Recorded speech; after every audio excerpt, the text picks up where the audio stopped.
I'm an author, second, and I'm a mom, first, to two awesome kids.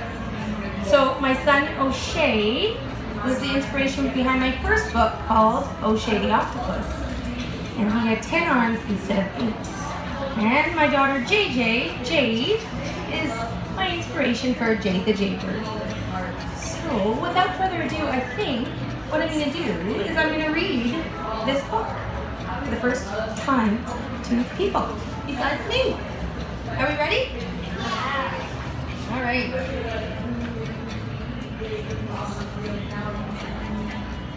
Okay. Jayde the Jaybird. At the edge of the forest, in a nest in a tree, lived the sweetest little jaybird you'd ever want to see. Jayde's wings were different sizes. One was smaller than the other, which made it hard to keep up with her sisters and her brother. She didn't let that stop her from trying out new things. In no time, Jayde discovered just how much she loved to sing. But since no other jaybird had a voice quite like she did, she didn't want to show off, and so when she sang, she hid.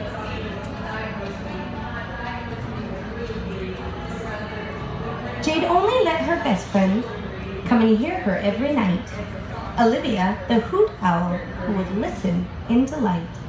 The two friends met in secret, and a branch became their stage. Jayde dreamed of giving concerts, sold out shows at the birdcage. One night after singing, once her friend had said goodbye, Jayde saw a scary shadow moving swiftly through the sky. Hank the hawk looked hungry and was headed for Jayde's tree. She knew she wasn't fast enough to warn her family. Because she couldn't beat Hank, Jayde the Jaybird had no choice. Her wings wouldn't carry her, so she'd have to use her voice. Jayde woke up her whole family, the entire forest too. They listened in amazement as Jayde made her grand debut. Soon every forest creature was staring down the hawk. Hank knew he was outnumbered, so he flew off with a squawk. As Hank the hawk departed, Olivia cheered, "Hooray! You saved us with your singing, Jayde. Don't hide your voice away." That night, the whole forest had heard Jayde sing her song. They couldn't wait to hear more. And they did before too long. The end. So, what do you think? Is it good? Yeah. Yay. So, the other book that I mentioned that I had called O'Shea the Octopus is about a 10-armed octopus who gets bullied. And he has to believe in himself enough to realize that just because he's a little different, he's still awesome. Now with this one, there's no bullies in this book, right? But little Jaybird with this big, beautiful voice has to be brave, and she has to be fearless. Because we all have fears, right?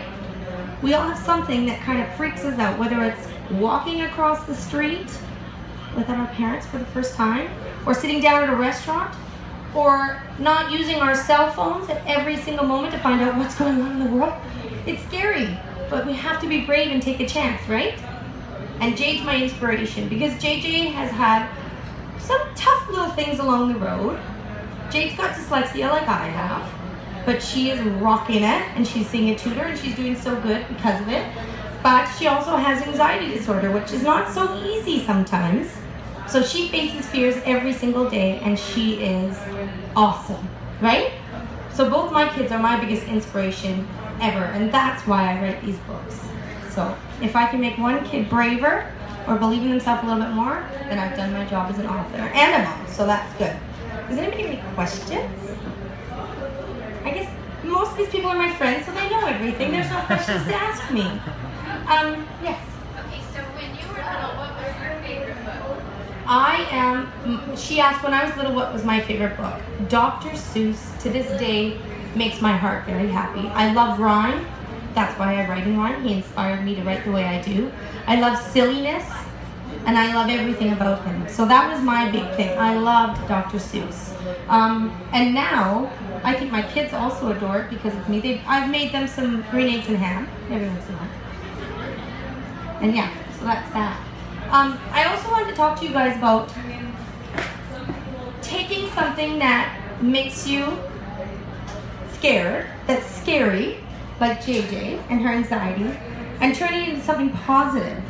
And that's what I like about the message in this book. She was scared to share her voice because she didn't want to show off, but by being proud and not showing off, but using what she has great to advantage, she was able to not just save the whole forest, but do what she always wanted to do, which she dreamed about singing, and so she got to do that through her voice and her courage, which is great. This book will be available at Chapters or online on Amazon.